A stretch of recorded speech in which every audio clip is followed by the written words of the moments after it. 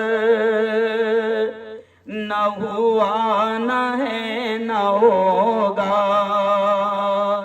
कोई और उनसे बेहतर न हुआ न है न होगा न हुआ न है न होगा हो पसीना जिसका खुशबू में गुलाब से भी बढ़कर हो पसीना जिसका खुशबू में गुलाब से भी बढ़कर कोई ऐसा जिसमें अतहर न हुआ न है न होगा कोई और उनसे बेहतर न हुआ न है न होगा न हुआ न है न होगा सदक़ल्लाहुल अज़ीम। थोड़ा आवाज़ बढ़ा बेटा, मुझे रोज़ आना बोलना है मेरे भाई, आवाज़ कम रखेगा तो मुझे ताकत लगाना पड़ेगा, आवाज़ को थोड़ा बढ़ाओ और मुझे रोज़ आना प्रोग्राम करना है। कल भी शिवाजी नगर में है, बहुत ही काबिल सद एहतराम स्टेज पर जलवा अफरोज उलमाए किराम, खास तौर से कारी दानिश साहब, मेरे दोस्त मेरे भाई मुफ्ती मोहम्मद आरिफ साहब, मौलाना तौसीफ साहब, मौलाना शुएब साहब, मौलाना अब्दुल कादिर, हाफिज फारूक साहब, हाफिज रमजान साहब, हाफिज इकबाल साहब, मौलाना शाहरुख साहब, हाफिज अखलाक साहब, हाफिज दानिश साहब, हाफिज एहफाज साहब, नौजवान दोस्तों और लब्बैक फाउंडेशन, नाम भी बड़ा प्यारा है लब्बैक। क्या नाम है? लब्बैक के माने मालूम है क्या है? हाजिर हूं, हाजिर हूं। इसलिए नारा लगा दो एक बार, लब्बैक या रसूल अल्लाह। ऐ अल्लाह के रसूल, हम आपके लिए जान और माल के साथ, जोर से बोलो, ए प्यारे आका, ए प्यारे महबूब मोहम्मद मुस्तफा, जोर से कह दो सल्लल्लाहु अलैहि वसल्लम।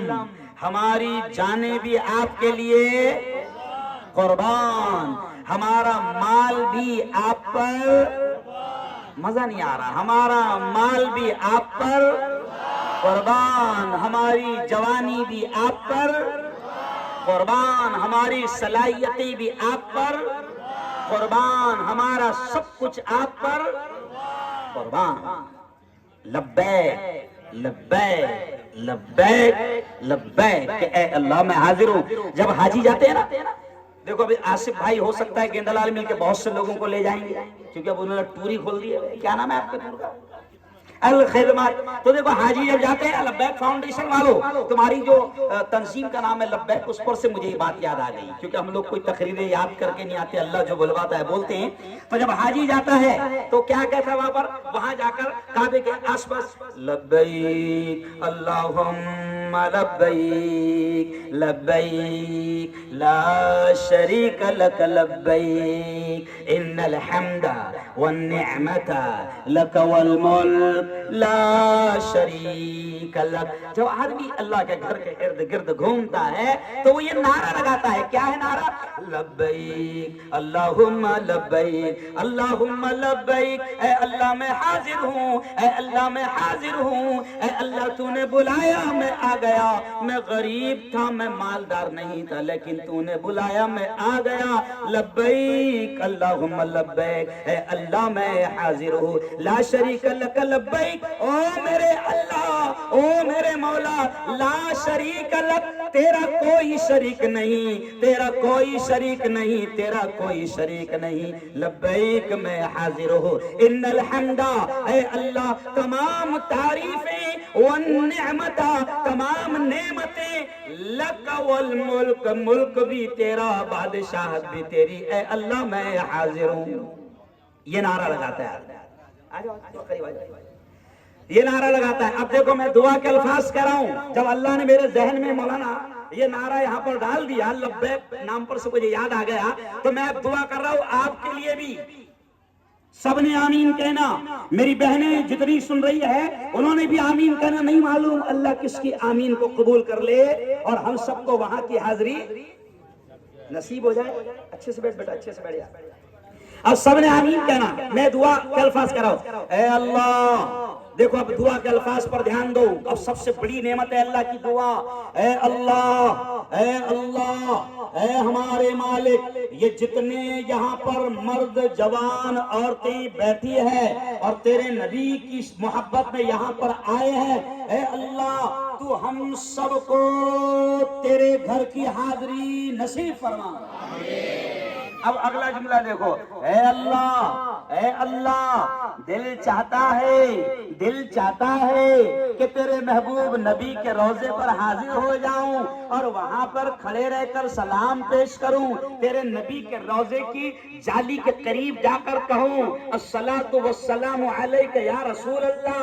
ऐ अल्लाह दिल चाहता है। अब दुआ सबने आमीन कहना। ऐ अल्लाह तेरे प्यारे महबूब के रोजे की हाजिरी और मदीने की गलियों की हाजिरी और मदीने की हाजिरी, ये जितने बैठे हैं मेरे मौला तू सबको नसीब फरमा। इतनी प्यारी दुआ फ्री में दे दिया। हाँ नहीं मालूम अल्लाह कबूल कर ले, है ना। और अल्लाह तो भैया किसी को भी बुला सकता है, लखोपति और करोड़पति की जरूरत नहीं है। जब मैं मदीना में था, जब मैं मदीना गया तो एक मौलाना आरिफ साहब एक भटियारा मुझे मिला। मैं उसको पहचानता था, बुरहानपुर का आसिफ भाई, बुरहानपुर का भटियारा।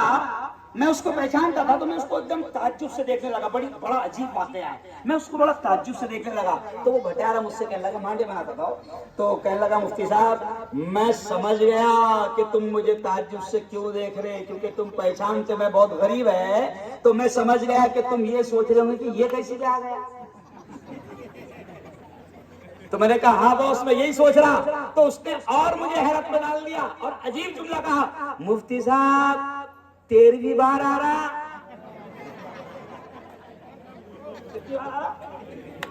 अरे मेरे बोला बाप रे, मैं परेशान काहे में था।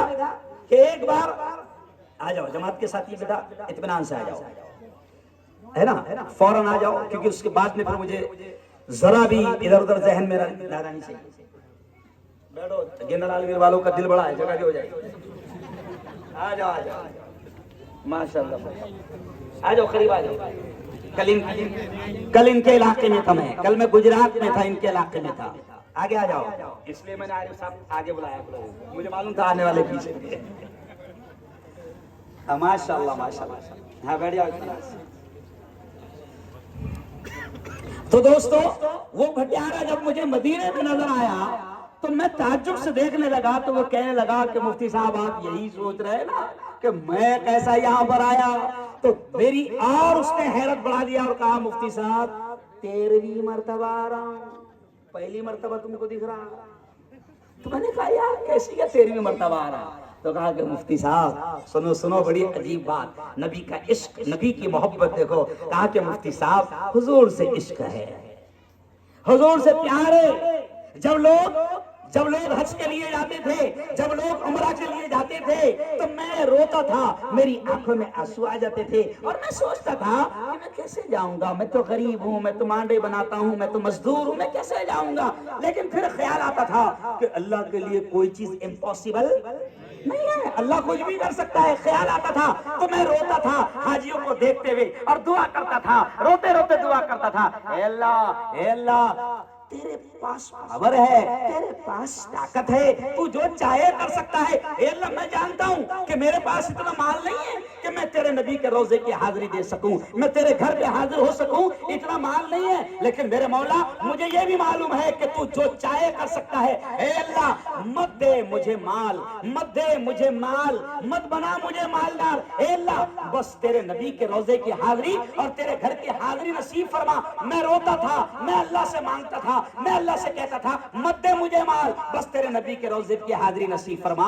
मुफ्ती साहब अल्लाह ने ऐसा कबूल कर लिया कि माल नहीं दिया, मगर 13वीं बार आ रहा हूं। मैंने कहा कैसे आ रहा? तो कहा कि अल्लाह ने दुआ कबूल कर लिया और एक टूर वाले मेरे पास में आए और उनको मेरे मांडे बहुत अच्छे लगे। और वो टूर वालों ने कह दिया कि अब से मदीने में मांडे कौन बनाएगा?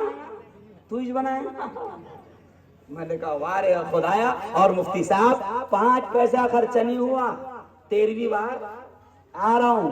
तो पता चला गेंदलाल मील की मेरी बहनों, ओ मेरे जवानों, ये मत समझो कि हम यहां पर रहते नहीं।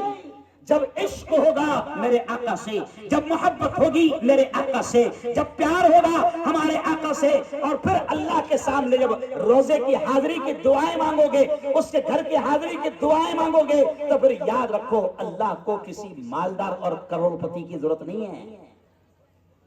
कई लोग ऐसे हैं कि 10 बार मदीना जा सकते हैं, जिंदगी में 50 बार उम्रा कर सकते हैं, लेकिन आज तक उनको एक मर्तबा भी नसीब नहीं हुआ।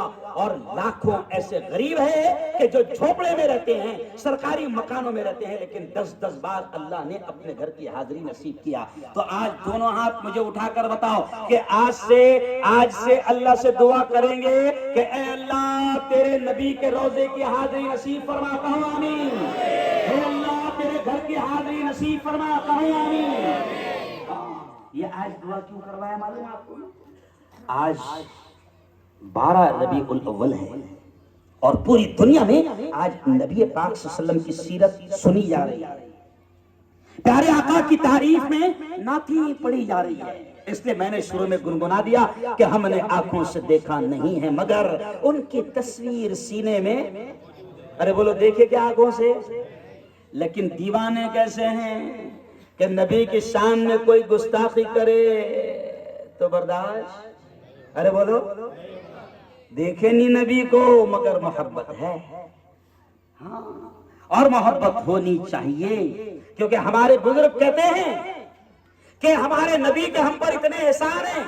आज इन्होंने उन्वान शायद यही रखा जो मैंने देखा कि नबी की सीरत इंसानियत की जरूरत।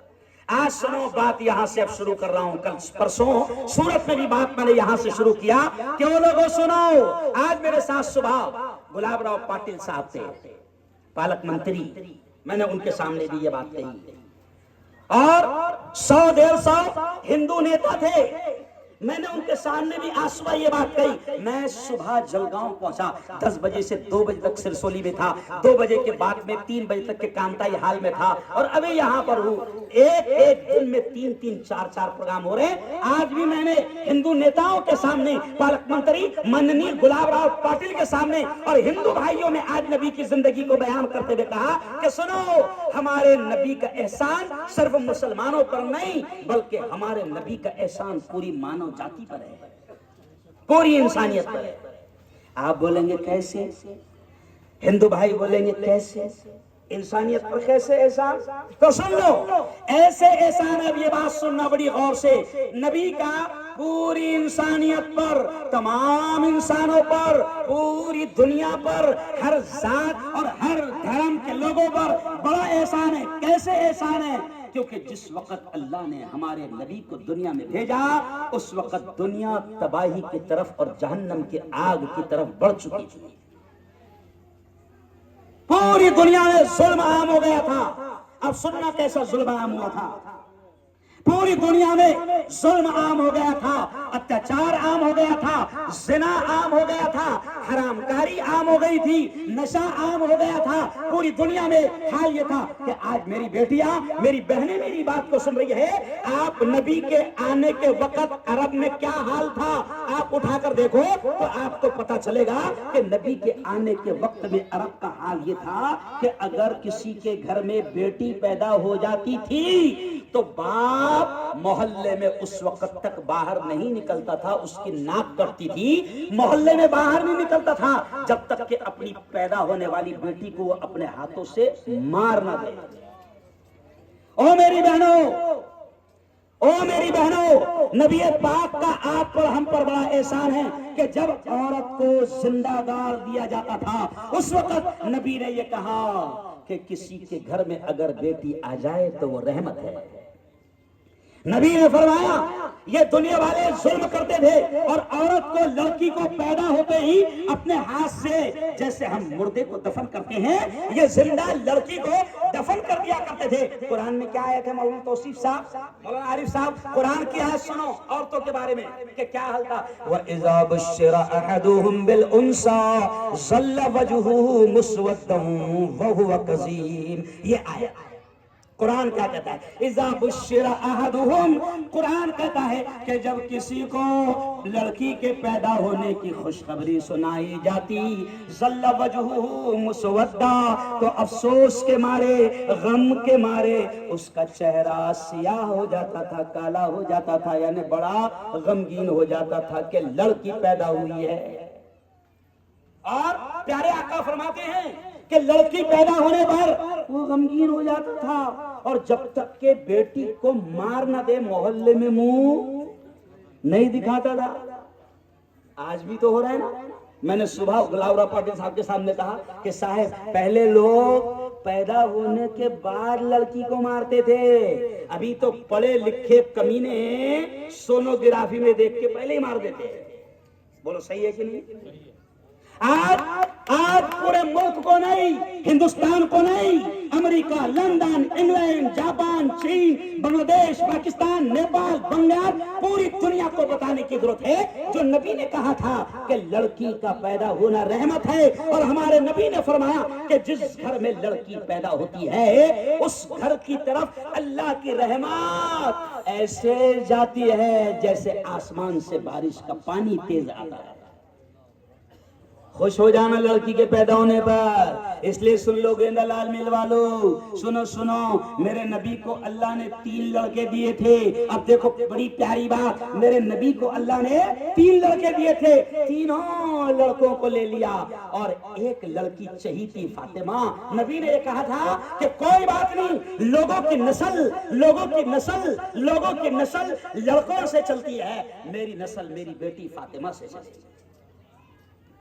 तो मैंने कल सूरत में कह दिया, ये बात कहते कहते अल्लाह ने बात डाल दिया कि कहीं ना कहीं हमको नबी से इश्क है, तो फिर मेरा खुद का भी मामला ऐसा हो गया कि अल्लाह ने 3 लड़के दिया था, तीनों ले लिया, और मेरी एक ही बेटी बची, उसका नाम भी फातिमा। तो लोग मुझे कभी कहते हैं तो मैं नबी का ये डायलॉग कहता हूँ, नबी का यह डायलॉग मैं कहता हूं कि नबी को अल्लाह ने 3 लड़के दिए, तीनों ले लिए। नबी ने यह कहा कि मेरी बेटी फातिमा से मेरी नस्ल चलेगी।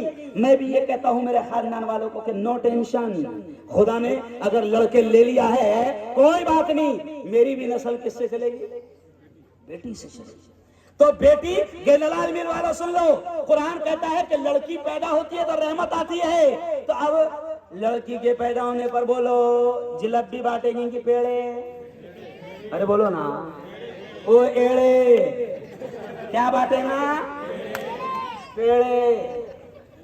ओ एड़े क्या बांटेगा? पेड़े। और जिलेबी बांटा तो एड़े। क्योंकि लड़की क्या है? बोलो जोर से बोलो। नबी ने फरमाया, नबी की जिंदगी सुन रहे हो ना, तो नबी ने फरमाया लड़की क्या है? रहमत। और अगली जुमला सुन लो, लड़का है नेमत। क्या है? अब गौर करो। मेरे भाई मौलाना बशीर साहब जिनका इंतकाल हो गया, वो एक डायलॉग बोलते थे कि लड़की रहमत है और लड़का नेमत है। तो रहमत और नेमत में फर्क क्या?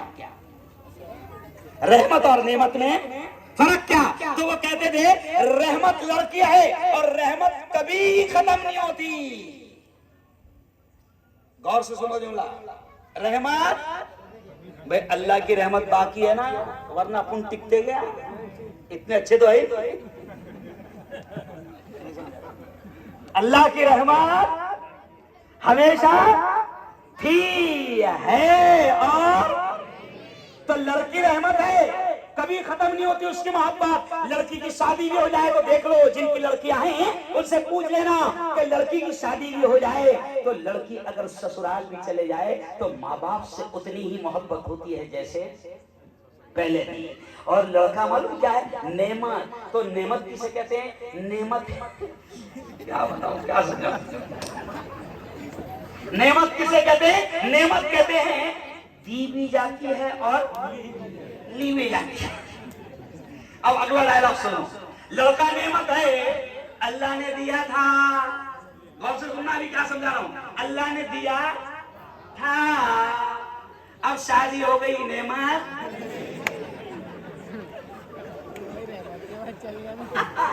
समझे? अब शादी हो गई, वो नेमत गई। ओ यारो, आज बड़े सादे अंदाज में तुमको नबी की बातें सुना रहा हूं कि नबी का एहसान पूरी दुनिया पर है। यह जमीन पर इतना जुल्म बढ़ गया था और जहालत इतनी बढ़ गई थी कि आप सुनेंगे तो ताज्जुब करेंगे कि नबी के आने से पहले दुनिया में जहालत इतनी बढ़ गई थी कि मामूली मामूली बातों पर दंगे होते थे। काय पर? मामूली मामूली बातों पर खून, मामूली मामूली बातों पर मर्डर। अच्छा, काय पर होते थे ये भी सुन लो। बावले चाले कितने थे ये सुनो। मर्डर काय पे होते थे, दंगे काय पे होते थे, खून काय पे होते थे। एक एक खानदान के 20-20 कत्ल हो गए। काय की वजह से? झगड़ा काय की वजह से। यानी जहालत कितनी थी। झगड़ा काय पर होता था? मैं गांव का पंच, मैं बड़ा। पानी पहले हल रहा था ना, पानी का, तो पानी के हल पे मेरे घोड़े से पहले उसके घोड़े ने कैसी कटी लिया। झगड़ा शुरू और 20-20 मर्डर हो जाते थे। और फिर झगड़ा खत्म नहीं होता था, बल्कि ये कहा जाता था, मरते मरते बच्चों को नसीहत करते थे। थोड़ा सा डिस्टर्ब मत करो, है ना। मरते मरते बच्चों से कहते थे, देख बेटा, अपने घोड़े से पहले उनके घोड़े ने पानी पी लिया था, मैंने 20 मार डाले ले। नहीं समझा? आगे तूने ये जंग तो कितनी जहालत होगी। अरे बोलो, कितनी जहालत होगी। तो नबी के आने से पहले इतना जुल्म था और इंसान इतना जाहिल था। सुनो सुनो सुनो, ये आज तो नाले की शराब पी रहा, इतना जाहिल था कि हदीस में आता है नबी के आने से पहले मानव जाति यानी इंसान इतना जाहिल था कि जमीन पर पड़ा हुआ खून अपनी जबान से चाटा करता था।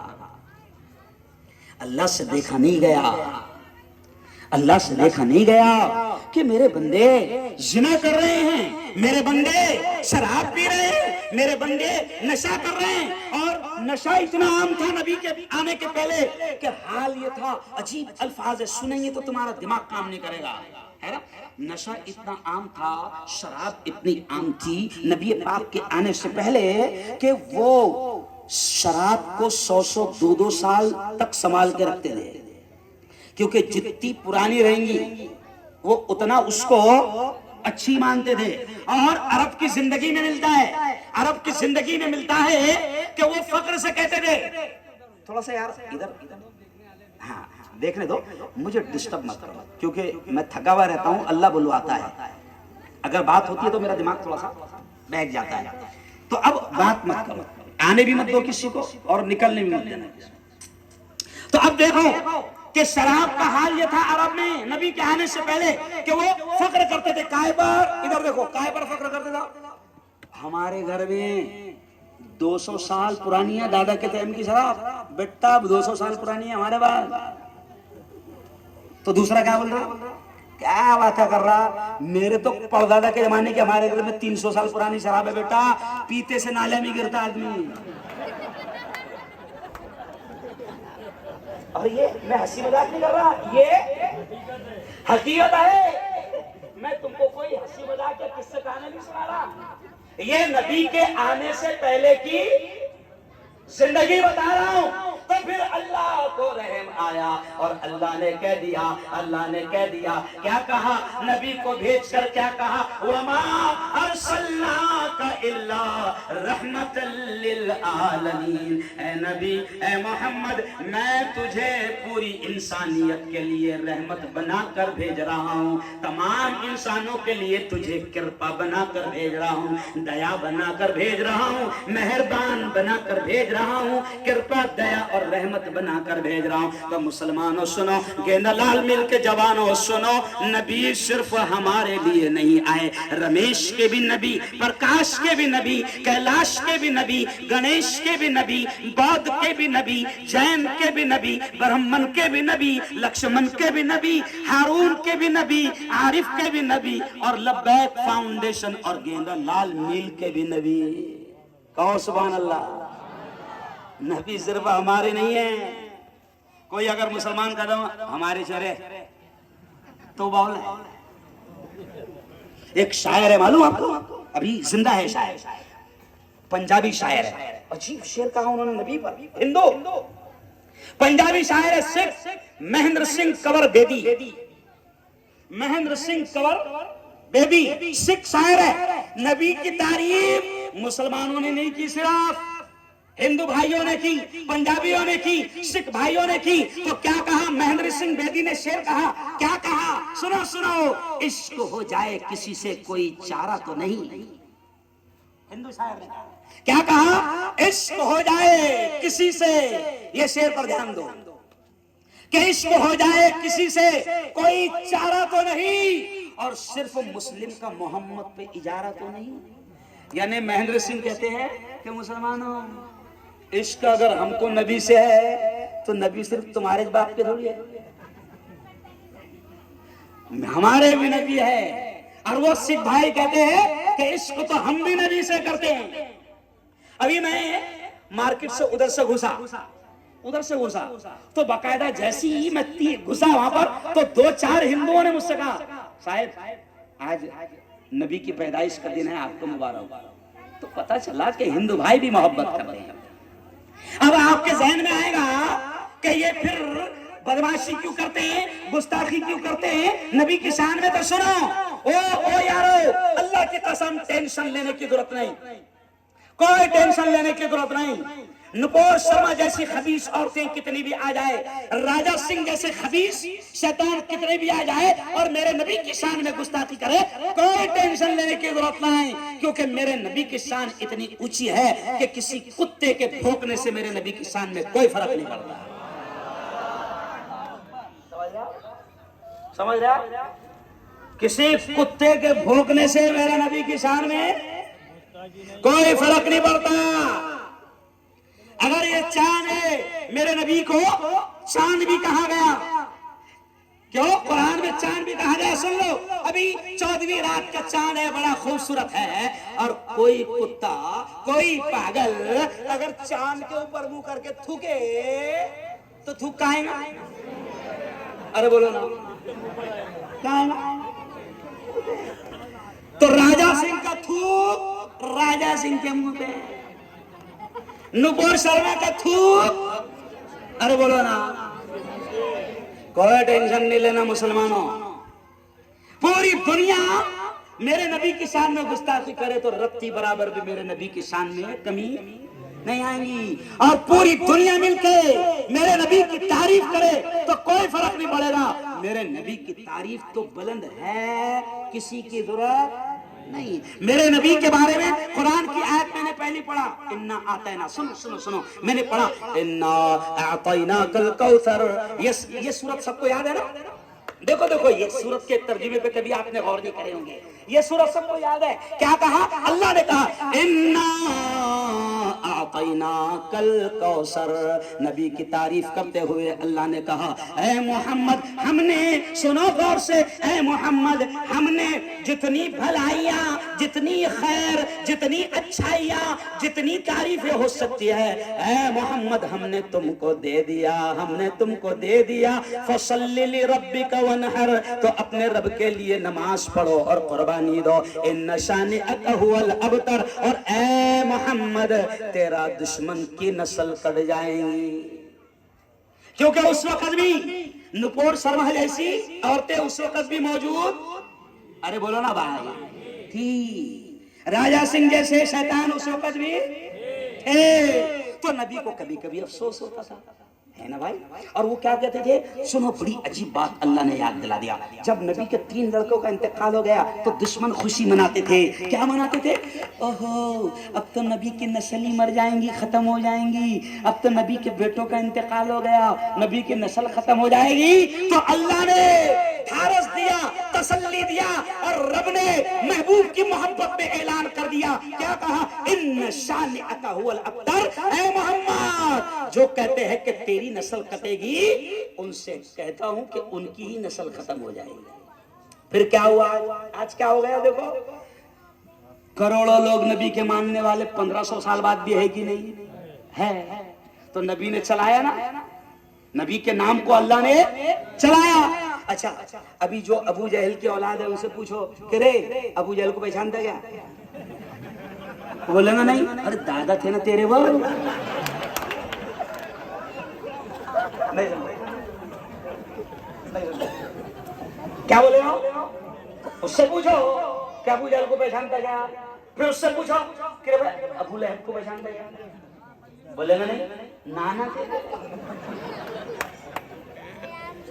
तो जो उस वक्त नबी के दुश्मन थे मौजूद, सुन लो सुन लो सुन लो, जो उस वक्त नबी के दुश्मन मौजूद थे, अबू जहल और अबू लहब, और जो मेरे नबी को ताना देते थे कि अब तो नबी का नाम खत्म हो जाएगा, अल्लाह ने मोहब्बत में ऐलान कर दिया कि मोहम्मद तेरा नाम खत्म नहीं होगा, इन दुश्मनों का नाम खत्म होगा। आज अबू जहल और अबू लहब को उनकी औलाद भी नहीं पहचान। बोलो सही बात है? और नबी को हमने देखा भी नहीं, मगर आज ये किसकी मोहब्बत में जमा है? इसलिए गुनगुना देना मेरे साथ, फिर बड़ा मजा आएगा। हमने आंखों से देखा नहीं है, मगर हमने आंखों से देखा नहीं है, मगर उनकी तस्वीर सीने में मौजूद है, जिसने लाकर कलामे इलाही दिया, जिसने लाकर कलामे इलाही दिया, वो मोहम्मद मदीने में मौजूद है। आज भी मोहब्बत है, और आज इतनी मोहब्बत है कि रहते हैं गेंदलाल भी दिल में, मगर तमन्ना होती है कि नबी के शहर जाए। होते क्या? इसलिए हम क्या कहते हैं? हमने माना कि जन्नत बहुत खूब है, हमने माना कि जन्नत बहुत खूब है, छोड़कर हम मदीना न जाए कहीं, यूं तो जन्नत में सब है मदीना नहीं, यूं तो जन्नत में सब है मदीना नहीं, और जन्नत मदीने में मौजूद है। जोर से बोलना। हमने आंखों से देखा नहीं है, मगर हमने आंखों से देखा नहीं है, मगर उनकी तस्वीर सीने में मौजूद है। तो नबी की शान, कोई गुस्ताखी करे कोई फर्क नहीं पड़ता। हमें रोड पर आकर पत्थर फेंकने की जरूरत, अरे बोलो नहीं। अल्लाह उस दुश्मन को जवाब दे देगा, उसकी नस्ल को अल्लाह खत्म कर देगा। अबू लहब मेरे नबी का दुश्मन था, नस्ल खत्म। अबू जहल मेरे नबी का दुश्मन था, नस्ल अरे बोलो खत्म। और बिलाल काले कलोटे थे, नबी के गुलाम थे, मगर बिलाल की नस्ल आज भी बाकी है और आज भी अजान हो रही है। क्यों भाई? आज भी अजान हो रही है। और सुनो, नबी की सीरत और नबी की मोहब्बत में आज मैं अजीब मोड़ में आ गया हूं। सुनो, नबी की मोहब्बत में कि अल्लाह ने अपने मोहम्मद का नाम, अपने महबूब का नाम ऐसे बुलंद किया कि एक मिनट भी ऐसा नहीं गुजरता जब नबी का नाम हवाओं में ना आता। मालूम है आपको? एक मिनट भी गुजरता नहीं ऐसा। आप बोलेंगे कब आता नबी का नाम, तो सुन लो गेंदलाल मिल वालों, शायद तुमको नहीं मालूम होगा। ये जो अजान होती है ना, अजान अभी तुम्हारे यहाँ ईशा की नमाज हुई, अभी कहीं पर फजर की हो रही होगी, कहीं पर जोहर की हो रही होगी, कहीं पर असर की हो रही होगी, कहीं पर मगरिब की। ये पूरी दुनिया का जो सूरज घूमता है और रात और दिन आते हैं, अभी हमारे यहाँ रात हो रही है, रात हो रही है। अभी मैं जाऊंगा तो अमेरिका के लोग मुझे फोन करेंगे क्योंकि उनके वहां फजर हो गई। तो ये जो सूरज घूमता है, तो सुनो मेरे नबी का नाम अल्लाह ने ऐसा बुलंद कर दिया कि एक मिनट ऐसा नहीं कि जब हवाओं में मेरे नबी का नाम न गूंजता हो। हर जगह कहीं ना कहीं, अभी गेंदलाल मिल में हुई, जलगांव में हुई, तो अब सुबह फजर की अमेरिका में हो रही होगी और अमेरिका में नाम गूंज रहा होगा, अशहदु अल्ला इलाहा इल्लल्लाह व अशहदु अन्ना मुहम्मदर रसूलुल्लाह। हर जगह नबी का नाम हो रहा है। और फिर मैं एक बात कहता हूँ मुसलमानों, हमारा नबी वो नहीं है कि जिसको हम एक ही दिन याद करें। हमारा नबी वो नहीं है कि जिसको हम एक ही महीने में याद करें। हमारा नबी दुनिया के लीडरों की तरह नहीं है कि हम उसकी एक दिन जयंती मनाएं। अरे होती ना भाई, दुनिया के लीडरों की जयंती होती ना। तो हमारा नबी ऐसे लीडरों की तरह नहीं है। अरे हमारा नबी तो वो है कि जिसकी मोहब्बत, जिसकी यादें, जिसकी बातें, जिसका जिक्र, जिसका तस्करा, चलते फिरते, उठते बैठते, खाते पीते, सोते जागते, मोहल्ले में, हॉल में, बेडरूम में, चौराहे पर, गेंदलाल मिल में, विधानसभा में, पार्लियामेंट में, नगर पालिका में, खेत में, ऑफिस में, हर जगह होगा। हमारा नबी वो है। और क्यों होगा? क्योंकि हमारे नबी वो है कि जिसका तस्करा हर टाइम होना चाहिए। क्योंकि हमारे नबी ने हमको सोने से लेकर उठने तक और उठने से लेकर सोने तक सारी चीजें सिखाई। दुनिया का कोई लीडर ऐसा नहीं आया, कोई लीडर ऐसा नहीं आया। सच पूछो, दुनिया वाले जिसको भी लीडर मानते होगे उनसे पूछो कि रे भाई तुम्हारे लीडर ने पेशाब करने का तरीका बताया क्या? तो बोलेगा नहीं हो, वो खुद ही ऐसी कर देते।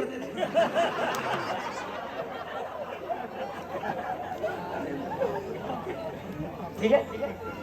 और हमारे नबी ने तो सुनो, ओ गेंदलाल मिल हेलो, क्या मालूम इतनी पब्लिक है कि मेरी आवाज जारी की नहीं जा रही? क्या जारी ना बहरे?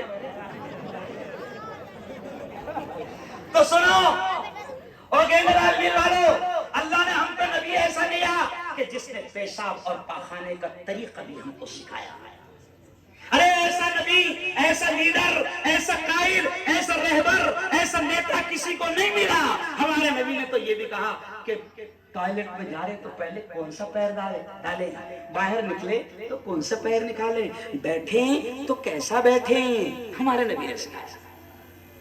कैसा नबी अल्लाह ने हमको दिया कि किसी लीडर ने बाल करने का तरीका बताया गया? नहीं। हमारे नबी ने बाल कैसे जमाए ये भी सिखाया, बाल कैसे रखें ये भी सिखाया। क्यों? बाल कैसे रखें? बिस्तर पर जा रहे हैं, अभी आप सब सोने जाएंगे। वो यारो, नबी अल्लाह ने हमको ऐसा दिया कि उसने सोने का स्टाइल भी बताया कि सीधी करवट पे सोना, ऐसा सोना, बिस्तर को ऐसा करना। कोई लीडर ने ऐसा बताया नहीं। और सुनो, बड़ी कमाल की बात कि हमारे नबी ने जितनी बातें बताई उसमें दुनिया का भी फायदा। जैसे मिसाल, अभी आप सोने जाएंगे तो सुनो, नबी ने हमारे क्या कहा? जब बिस्तर पर जाओ तो सीधी करवट पर सोना, सीधी करवट पर सोना।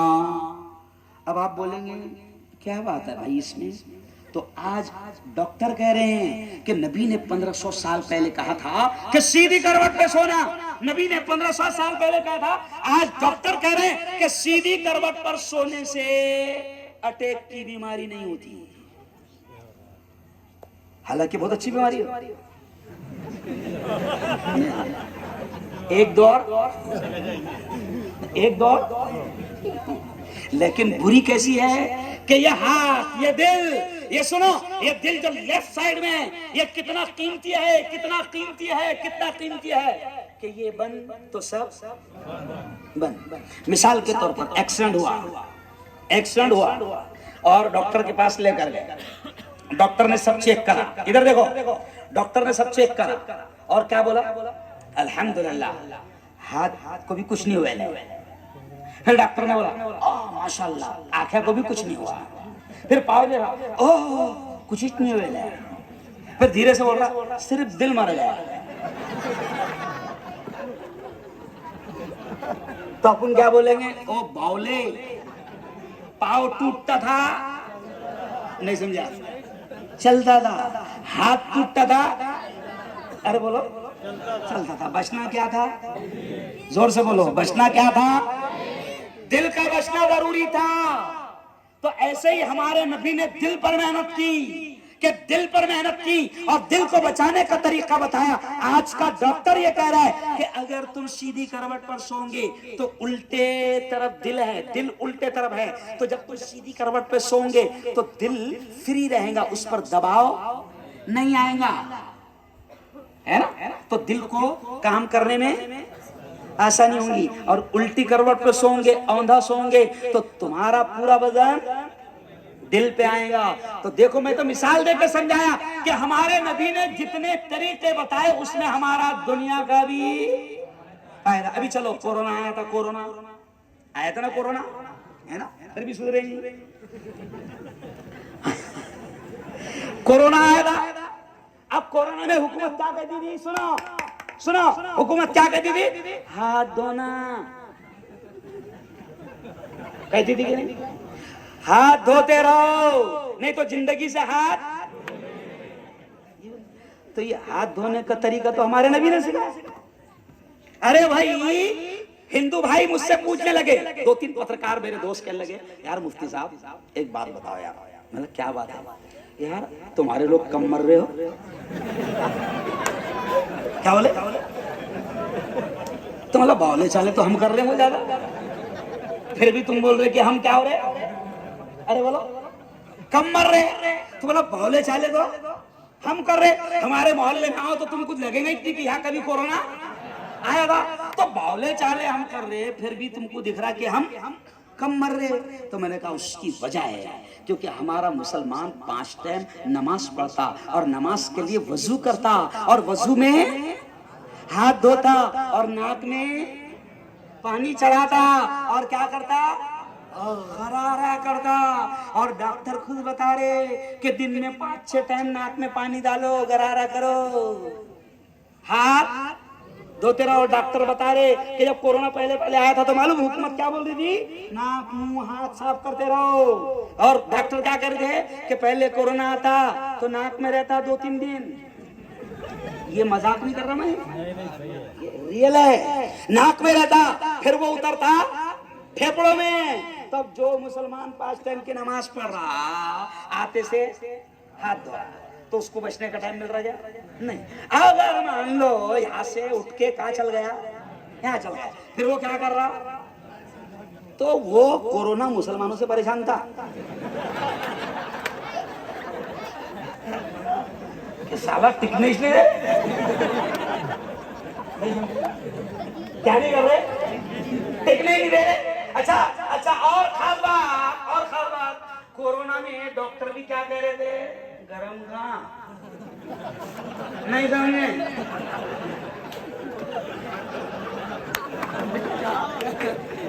क्या खा?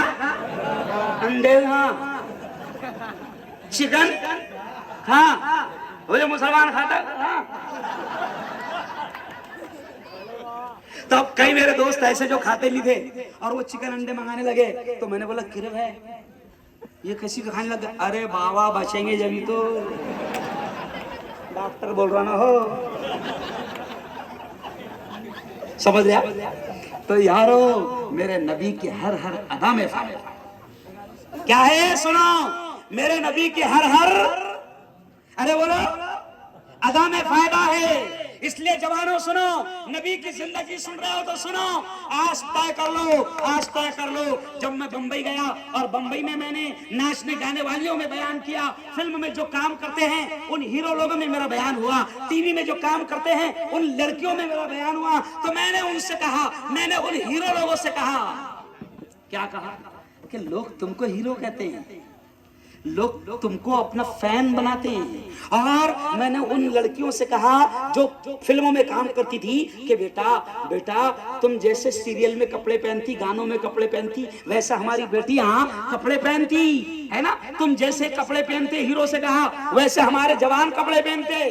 क्यों? तुमने फटेल पैंट पहने, इसने भी पहना। तुमने कान में बाले लगाए, नहीं समझे, इसने भी लगाया। ओ खान, तूने चूड़ा पहना, इसने भी पहना। अगर तू आगे कोई फिल्म में पायल पहन लेगा तो ये पायल भी पहनेगा। मैंने उन लड़कियों से कहा कि बेटियों तुम्हारा लिबास हमारी औरतें इख्तियार कर रही है, अल्लाह की कसम खाकर कह रहा हूं। आपको मालूम, आज से 11 दिन पहले एक और हमारी बेटी जो मशहूर हीरोइन थी, तौबा करके वापस आ गई, समझे? अफशां सहर, मेरी बेटी सना के साथ वो भी वापस आ गई। और मैंने 25 तारीख को लाया था, कितनी बड़ी दाढ़ी, वो भी कहां था? अरे बोलो। तो ये क्यों कह रहा हूं मालूम आपको? ओ मेरे जवानों, ये नाचने गाने वालों का तरीका इख्तियार मत करो। ये 2 कौड़ी के नाचने वाले हैं, इनकी कोई हैसियत नहीं। ये 2 कौड़ी के लिए अपनी इज्जतों को नीलाम करते हैं, इनकी कोई हैसियत नहीं। अरे फैन बनो, आशिक बनो, मोहब्बत करो, प्यार करो, तो किससे करो? मुहम्मदुर रसूलुल्लाह। शाल भी मेरे नबी की, ड्रेस भी मेरे नबी का। अच्छा, मेरे नबी ने सब बताया, हेयर स्टाइल भी मेरे नबी ने बताया। 3 तरह की हेयर स्टाइल नबी ने बताया, लेकिन वो हेयर स्टाइल नहीं रख रहा है, कटोरा रख रहा है। अभी अजीब अजीब रख रहे। अभी एक को देखा मैंने तो ऐसे बाल जा रहे थे, नहीं समझा? अरे कुछ समझे मेरे बात? अरे नबी ने हेयर स्टाइल भी बताया कि 3 तरह के मेरे नबी ने बाल रखे हैं। अगर कभी, क्योंकि मौका नहीं मेरे पास हर चीज की तफसील करने का, 3 तरह के मेरे नबी ने बाल रखे हैं। कभी आना पूछ लेना कि मोहम्मद मुस्तफा सल्लल्लाहु अलैहि वसल्लम की स्टाइल बताओ, मैं वैसे बाल रखना चाहता हूं। मेरे नबी ने लिबास भी बताया कि ऐसा लिबास पहनो। आज साइंस कहती है कि नबी के बताए हुए लिबास पहनने में बीमारियां नहीं होती। मेरी बहनें और मेरी बहनों, फैशन परस्ती इख्तियार मत करो। ये जो नाचने गाने वालियां हैं, इनकी कोई इज्जत नहीं, इनकी रातों की नींदें हराम है, और ये अपनी जिंदगियों से परेशान होकर आत्महत्या कर रहे हैं। अगर तौबा की तौफीक अल्लाह ने दे दिया तो वापस आ रहे हैं, वरना ये अपनी जिंदगी से परेशान होकर आत्महत्या कर रहे हैं। और मेरी बहनों, इनका तरीका इख्तियार मत करो। ये तो पैसों के लिए नाचते हैं, पैसों के लिए गाते हैं, पैसों के लिए गंदगियां फैलाते हैं। ये हमारे हीरो नहीं है, ये हमारे हीरो नहीं है। हमारे हीरो हजरत मोहम्मद मुस्तफा सल्लल्लाहु अलैहि वसल्लम। नबी ने क्या कहा सुनो, नबी ने कहा अलमरउ मअ मन अहब्ब यौमल क़यामा। हमारे नबी ने फरमाया कल आदमी उसी के साथ में रहेगा दुनिया में वो जिससे मोहब्बत करता था। अब मेरे जवानों सुन लो, अगर नबी के लिबास पसंद है, अगर नबी का हेयर स्टाइल पसंद है, अगर नबी का तरीका पसंद है, अगर नबी की अदाएं पसंद है, तो मेरे जवानों सुन लो, हमारा अंजाम बोलो किसके साथ होगा? नबी की कमली में, काली कमली में साया नसीब होगा। अच्छा बताओ, कौन कौन चाहता है कि हश्र के मैदान में नबी की कमली में छाया नसीब हो? हाथ उठा। माशाल्लाह, देखो जरा कितने हाथ उठे, माशाल्लाह। सब चाहते हैं ना? अरे बोलो, इसलिए नारा लगा दो, ऐसे नहीं मिलेगा नबी की कमली में साया। नारा लगा दो, नबी का दामन, नबी का दामन, नबी का दामन। पकड़ तो सही, पकड़ा इतनी ना, नारा क्या लगा रहा? अरे भाई पकड़ा ही नहीं नबी का दामन और नारा क्या लगा? छोड़ेंगे नहीं, पकड़ पहले बावले। अब नबी का दामन क्या है? ऐसा कुर्ता नहीं है। नबी का दामन बोले तो ऐसा कुर्ता नहीं। अरे नबी का दामन यह है कि नबी ने जो अदाएं बताई, जो सुन्नतें बताई, जो तरीके बताए, उन पर अमल कर। यह है नबी का दामन। नबी ने क्या कहा सुन लो, नबी ने क्या कहा सुन लो। नबी ने कहा अस्सलातु कुर्रतु ऐनी, नमाज मेरी आंखों की ठंडक है। नबी ने कहा नमाज, ओ मेरे जवानों, ओ मेरी बहनों, ओ मेरे युवाओं, ओ मेरे हिंदू भाइयों, मैं तमाम के लिए नबी की जिंदगी सुना रहा हूँ, क्योंकि नबी सिर्फ हमारे नहीं थे, नबी तो रहमतुल लिल आलमीन, सबके नबी थे। मेरे नबी ने कहा जवानों, मुसलमानों सुनो, मेरे नबी ने कहा अस्सलातु कुर्रतु ऐनी, नमाज मेरी आंखों की ठंडक है, नमाज मेरी आंखों की ठंडक है। तो अगर नबी से इश्क है, नबी की आंखों को ठंडक पहुंचाना चाहते हो, तो नमाज मत छोड़ना। कहो इंशाअल्लाह नहीं छोड़ेंगे। हाँ, और नबी से अगर इश्क है तो नबी के जैसा चेहरा बनाओ। नबी की सबसे प्यारी सुन्नत है दाढ़ी। क्या है? और अल्लाह ने दाढ़ी मर्द के चेहरे पर रखी कि औरत के चेहरे पर? बोलो ना यार भाई, दाढ़ी किसके चेहरे पे आती है? मर्द। तो तुम्हारे चेहरे पे आती कि नहीं आती? आती। इसका मतलब अल्लाह ने क्या बनाया? मर्द बनाया। अब अल्लाह ने मर्द बनाया, दाढ़ी आई कि हजाम के पास जाता, कहा देखो मर्द नहीं रहना नहीं समझा। अल्लाह ने बोलता मर्द बना रहा, नहीं हो नहीं रहना। भाई दाढ़ी किसके चेहरे पे आती है? मर्द के। तो आती इसका मतलब शामिल है, शामिल है। अच्छा, जो चेहरे पर दाढ़ी रहती ना, हिंदू भाई भी उसकी कदर करते हैं। अभी रात में मैं आ रहा था एसी फर्स्ट क्लास में, तो मैं जैसे घुसने लगा तो फौरन जैसे नीचे एक ऑफिसर था, उसने देख लिया, तो चेहरे से ही पहचान जाते वो लोग कि ये कोई ओरिजिनल मुसलमान दिख रहा है। एक्चुअल में अपन छपरी है, अपनी वजह से मोहम्मद भी बदनाम हो रहे, अपनी वजह से इस्लाम भी, अरे बोला बदनाम हो रहा। तो वो ऑफिसर ने मेरे लिए दरवाजा खोला। दरवाजा खोलने के बाद लाइट चालू किया और कहा कि सर आपकी सीट ये है। फिर फौरन इंग्लिश में बोला, sir can I help you, मैं कोई मदद कर सकता हूँ? मैंने कहा नो सर थैंक्स। तो पता चला कि जब आप नबी के जैसा चेहरा बनाओगे तो छपरी नहीं दिखोगे। समझ रहे? छपरी नहीं दिखोगे। कोई भी इश्क करेगा, हिंदू भाई भी प्यार करेगा। अभी आज मैं खुलकर कह रहा हूँ, खुलकर कह रहा हूँ, अल्लाह की कसम खाकर, अल्लाह हाजिर है, खुला आसमान है, अल्लाह की कसम खाकर कह रहा हूँ, मेरी 20 साल की लाइफ में मुझे हिंदू भाइयों से तकलीफ नहीं आई। जो भी तकलीफ आई हमें तो अपनों में लूटा, गैरों में कहा दम था। मेरी कश्ती भी वहीं डूबी जहां गेंदलाल नहीं। हम अपने आप को तकलीफ दे रहे हैं, हम मुसलमान को सता रहे हैं, हम एक दूसरे के टांग खींच रहे हैं, हम हसद कर रहे हैं, हम जलन कर रहे हैं। हमारे पास में कैसा है? सुनो सुनो, हम एक दूसरे से जलन कर रहे हैं, जबकि नबी ने क्या कहा? सुनो बड़ी प्यारी बात, प्यारे बच्चे इधर ध्यान दें, हमारे नबी ने क्या कहा? अल मुस्लिम अखुल मुस्लिम, मुसलमान मुसलमान का भाई है ना? भाई है, चाहे पटेल हो, खटकी हो, पिंजारी हो, कोई भी हो, क्यों क्या है? भाई है, कोई भी हो, मुसलमान मुसलमान का भाई है। और नबी ने कहा कि भाई भाई से जलता नहीं, भाई भाई से हसद नहीं करता। हमारा कैसा हो गया? नबी ने कहा जलो मत। हमारे यहाँ तो अगर कोई आदमी पहले साइकिल पे जाता था, अपन बैठे ले, और वो अचानक टू व्हीलर पे आया, तो बात क्या शुरू है जी? मालूम है क्या पहले कैसा आया था? यार पूरी कहानी जानता नहीं, समझ रहा? टू व्हीलर पर था, गाड़ी ले लिया तो तकलीफ। अरे भाई नबी ने तो हमको ये सिखाया है कि अगर किसी को अच्छा देखो, मुस्कुराता देखो, खुश देखो, तो दुआ करो कि अल्लाह तुझे ऐसे ही खुश रखे। नबी ने दुआ सिखाई ना, वहां क्या दुआ है? अज़हक़ल्लाहु सिन्नका। नबी ने कहा कि जब कोई तरक्की कर रहा तो उसको देखकर कोई खुश हो रहा, कोई मुस्कुरा रहा, कोई हंस रहा, तो उसको खुशी में दुआ दो, अल्लाह तुझे ऐसा ही हंसता रखे। अभी तो उल्टा हो गया, अगर हंस रहा, अच्छा बहुत हंस रहा, सेटिंग करना पड़ेगा, सेटिंग, अरे जल रहे। हमारे नबी की जिंदगी सुन रहे तो सुनो, गेंदलाल मील वालों, तुम खुश नसीब हो क्योंकि तुम्हारे बीच में हिंदू भाई भी रहते हैं। अब मैं उस मोहल्ले को अच्छा नहीं मानता जिसमें सिर्फ मुसलमान मुसलमान रहते, नहीं मानता मैं ऐसे मोहल्ले को अच्छा।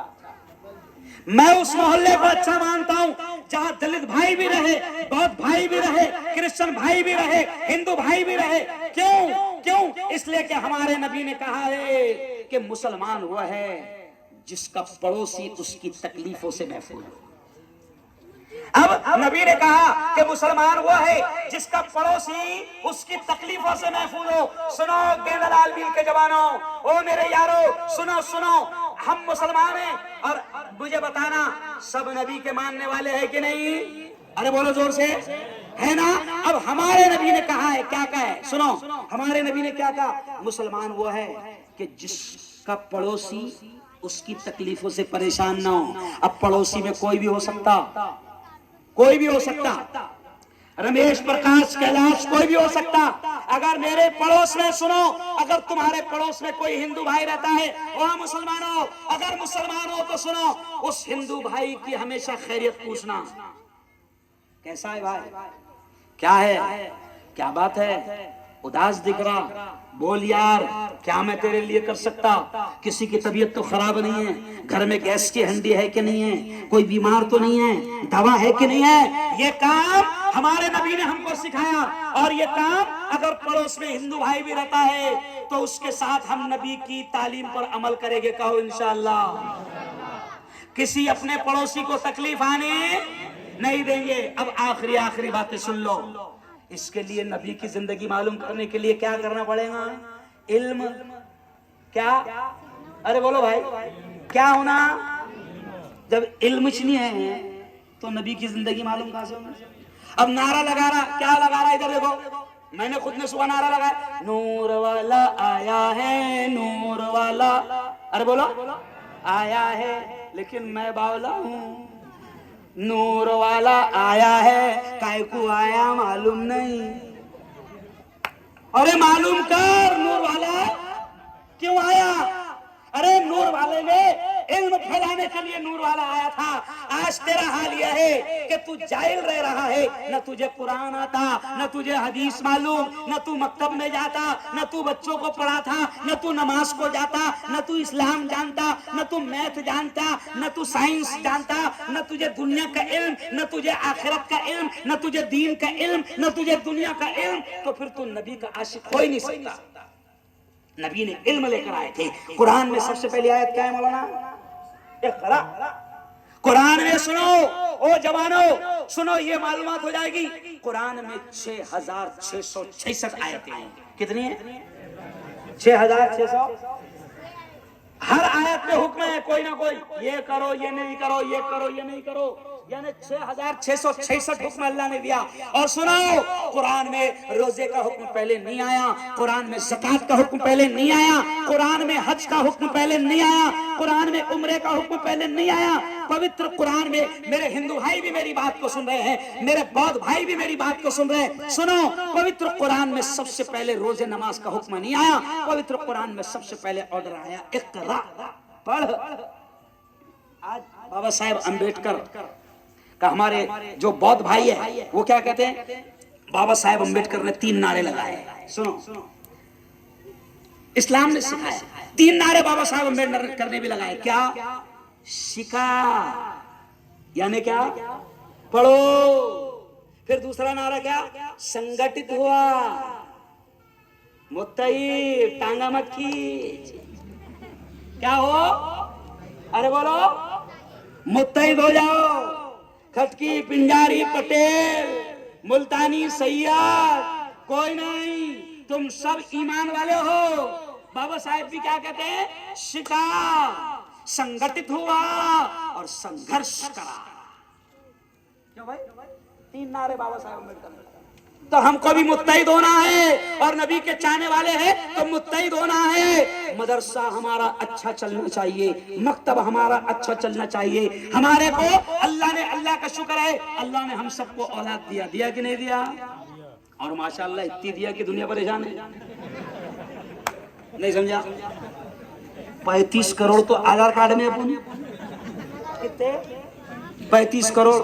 मैं अभी एक के घर पे गया तो 7 बच्चे खेल रहे थे, 7 खेल रहे थे। तो मैंने ऐसा पूछा मजाक मजाक में कि ये तुम्हारे 3 भैया है वो? तो मैंने पूछा मौलाना तौसीफ साहब, ये 7 तो तुम्हारे 3 भाई क्या है? तो उसने हंसते हंसते वाला, मुफ्ती साहब मेरे 3 बाहर गए लो।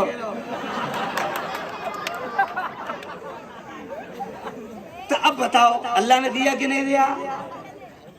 तो ऐसी थोड़ी दिया, उनको अच्छी तालीम दी, उनको मकतब पढ़ा, उनको दीन भी पढ़ा, उनको दुनिया भी पढ़ा।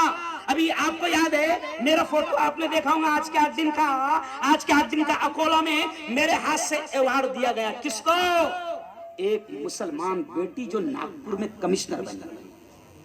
कह दो सुभान अल्लाह। और उस बेटी का नाम है अस्मा सैयद, कमिश्नर बनी, मुसलमान की बेटी। मुफ्ती हारून के हाथ से उसको अवार्ड दिया गया। तो ये क्यों कह रहा हूं? ओ यारो, आपकी बेटी, आपका बेटा बेहतरीन आलिम, मुफ्ती भी बन सकता, बेहतरीन डॉक्टर, इंजीनियर, प्रोफेसर और वकील और पुलिस वाला भी बन सकता। कोई पीछे हटने की जरूरत नहीं। बल्कि गेंदेलाल भी वालों, आपको एक जुमला कह रहा हूं, सुन लो। एक वक्त भूखा रहना पड़े चलेगा, एक वक्त भूखा रहना पड़े चलेगा, लेकिन अपने बच्चों को अच्छी तालीम दो। कहो इंशाल्लाह देंगे। बेहतरीन उनको पढ़ाओ, ट्यूशन पढ़ाओ, जितना पढ़ाना है पढ़ाओ, है ना? अरे भाई, कम नहीं कमा रहे अपन, अल्लाह का शुक्र है। लोगों को भूल है, लोगों के दिमाग में पागल बने, वो इसको गेंदेलाल भी समझते हो। नहीं समझे मैं क्या बोलना चाह रहा? बहुत कमा रहे अपन।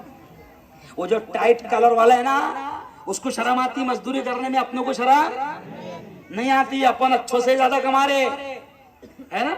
लेकिन प्रॉब्लम क्या है? पुड़िया नहीं समझे? प्रॉब्लम क्या है? 500 कमा रहा, 200 की पुड़िया खा रहा।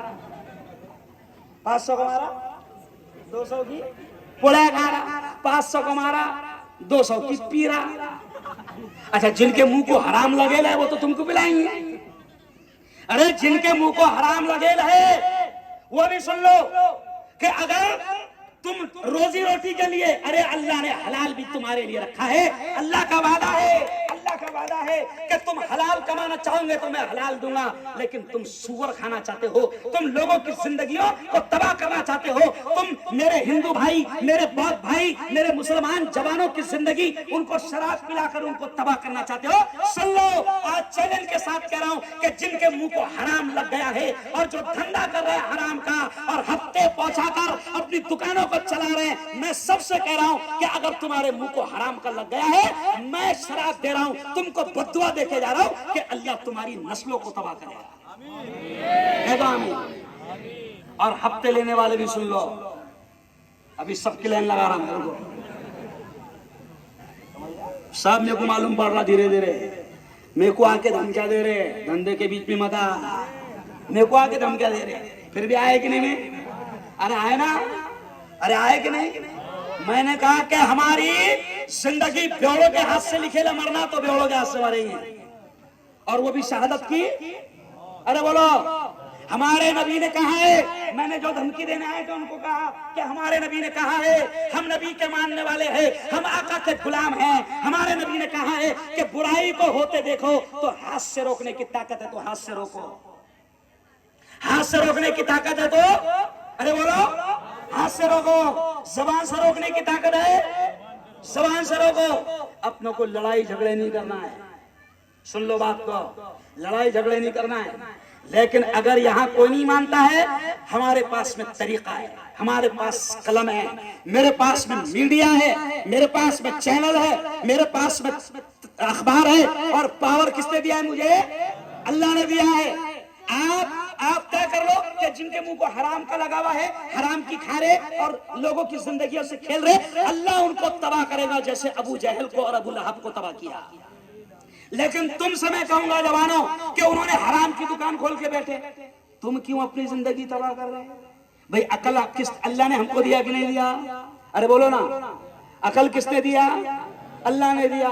पुड़िया खा के कैंसर का शिकार हो रहे, शराब पीकर गुर्दे फेल हो रहे, किडनी फेल हो रहे, नहीं समझे आप, फेफड़े फेल हो रहे, बीवी के काम का नहीं रह रहा, माँ के काम का नहीं रह रहा, बच्चों के काम का नहीं रह रहा, खानदान के काम का नहीं रह रहा। जब इससे पहले मैं शराब के बारे में बोल कर गया, मुझे खुशी है कि मेरी 2 हिंदू बहनों ने मुझे मेरे घर पर आकर कहा कि साहेब आप गेंदालाल मिल में आए थे, आपका बहुत बहुत शुक्रिया साहेब, आज मैं तुमको सुना रहा हूँ। हिंदू बहनों ने मेरा दिल खुश कर दिया।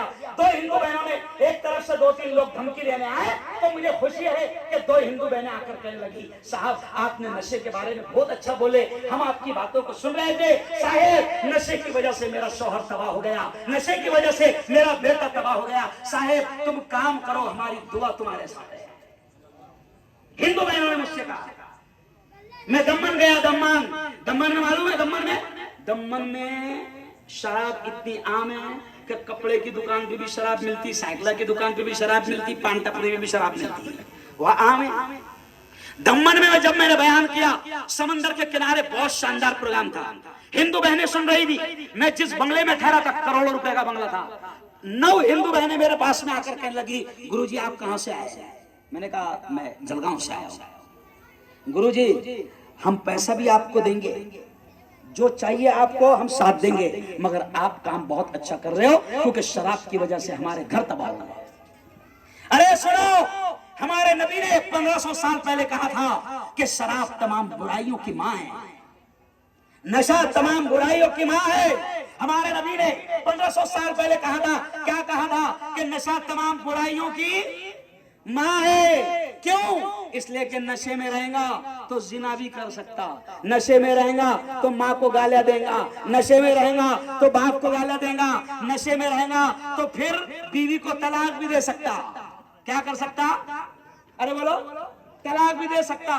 तो इसलिए 1500 साल पहले हमारे नबी ने क्या कहा था कि नशा तमाम बुराइयों की, अरे बोलो, माँ है। तो गेंदलाल मिल के जवानों, नबी के आशिक होना, जरा हाथ उठाकर बताओ, नबी के आशिक होना। तो नबी ने बुराइयों को खत्म करने की मेहनत की थी, करोगे कि नहीं करोगे? कहो करेंगे इंशाअल्लाह, कहो करेंगे इंशाअल्लाह। अगर हमको धरना देना पड़े तो हम धरना भी देंगे, अगर औरतें साथ में को जरूरत पड़ी तो जो लोकल लोग चलने दे रहे कोई बात नहीं, हम एसपी ऑफिस पर भी धरना देंगे। हमारे जिले के एसपी बहुत अच्छे इंसान हैं, बहुत अच्छे इंसान हैं, मुझसे बड़ा प्यार करते हैं, बहुत अच्छे इंसान है, डॉक्टर भी है, एमबीबीएस पढ़े लिखे इंसान है और बड़ा जबरदस्त काम कर रहे हैं। बीच में डीवाईएसपी साहब भी यहाँ पर आए थे। ये लोग भी चाहते हैं कि बुराइयां खत्म हो, कोई नहीं चाहता, हिंदू धर्म भी नहीं चाहता, बौद्ध धर्म भी नहीं चाहता, इस्लाम भी नहीं चाहता, सब धर्मों के अंदर ये नशा, अरे बोलो, हराम है। तो तय करो, जोर से बोलना, नशा फैलने,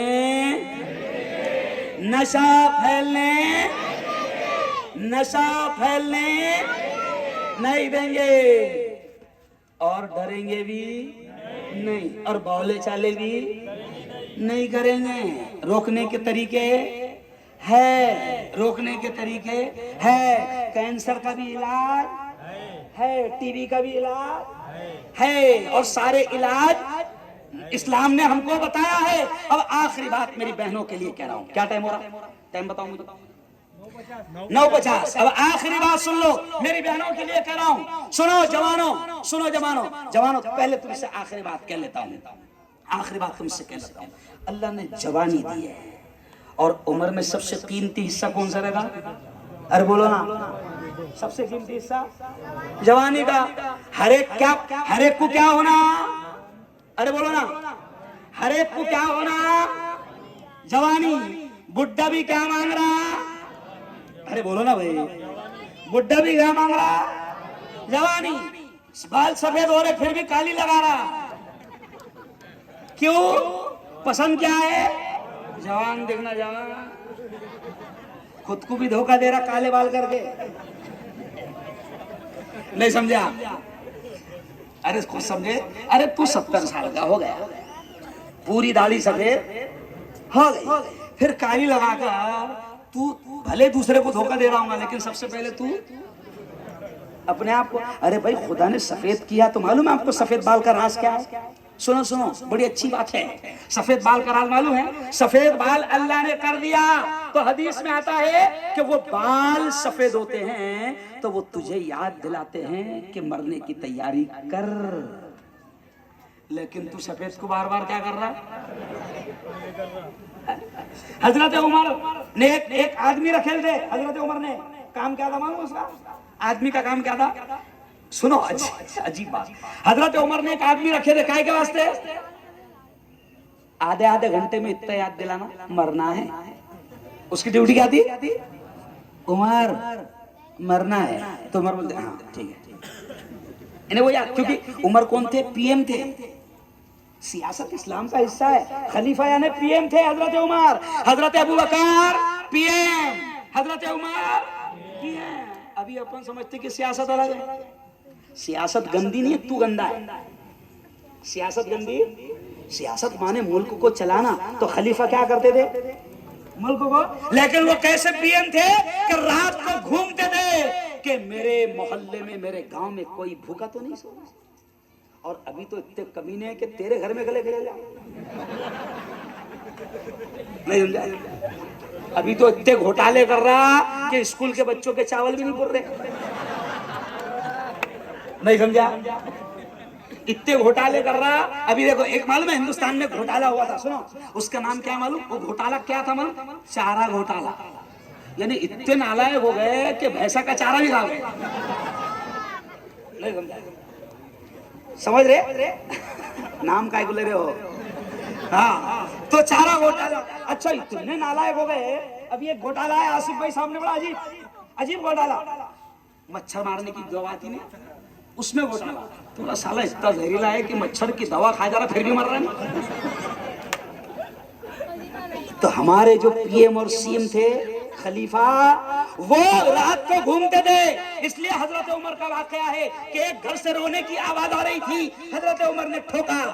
हजरत उमर ने ठोका तो उस औरत ने कहा कि बच्चे रो रहे हैं और उनको खाना नहीं है। मैंने चूल्हे पर हंडी चढ़ा दी है और हंडी में पानी में पत्थर डाल दिया है, तो वो पत्थर उबल रहे हैं, तो बच्चों को तसल्ली होती है कि खाना। उमर ने रो दिया। सुनो, हमारे हजरत उमर ने रो दिया। उस वक्त के पीएम थे और खुद गए और आटे की थैली, खाने का सामान अपनी पीठ पर लाए, अपनी पीठ पर लाए। खादिम ने बोला, पीए ने बोला, उमर उमर मैं लेकर चलता हूं। कहा कि नहीं, मैं जिम्मेदार हूं, अल्लाह के दरबार ने मेरी पकड़ी। तो खुद ला, ये था इस्लाम। लेकिन तुम सुधर नहीं रहे, पढ़ नहीं रहे, इसलिए आज सियासत भी तुम्हारे हाथों में नहीं रही। और कोई अच्छा आदमी गया तो क्या बोलते? उनका काम नहीं था, वो तो तेरा था, जंगली तेरा था। नहीं समझा? नहीं समझा? हाँ, जंगली एक नंबर का। और क्या मुफ्ती को क्या बोलता? नहीं, कहता है वो मुफ्ती है, उनका काम।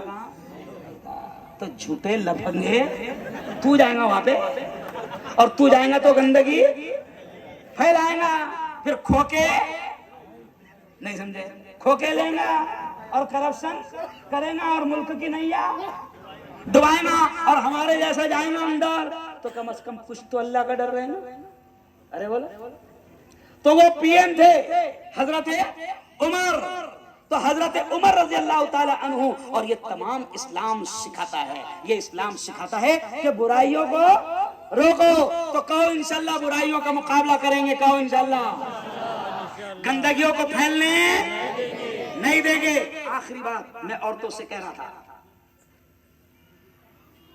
हाँ, जब भी देखो मेरी आसिफ भाई से बात हुई, लब्बैक फाउंडेशन वालों, जब भी मैं बोलूंगा कि धरना देना है तो मशवरा कर लेना आपस में और धरने में पहुंचना, धरने में पहुंचना। मैं पूरी इंक्वायरी कर रहा कि काका हफ्ते पहुंच रहे, मैं साफ देख रहा बेटा अभी, तो धरने में पहुंचना अपन इंशाल्लाह, अपनी ताकत जितनी है। हमारा काम क्या है?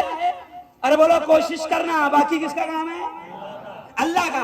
आज तुमको मालूम है गेंदालाल मिल में अच्छे पढ़े लिखे जवान है, खूबसूरत जवान है, मगर रिश्ता नहीं होता यार आसिफ भाई, नहीं होता।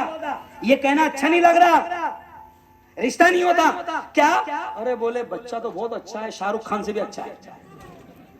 अरे फिर क्यों नहीं दे रहा यार, थोड़ा सा समझ गए यार।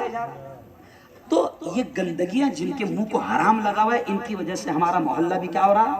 अरे बोलो, बदनाम हो रहा। तो अपन सब मिलके अपनों से बड़ा कोई ताकतवर थोड़ी है।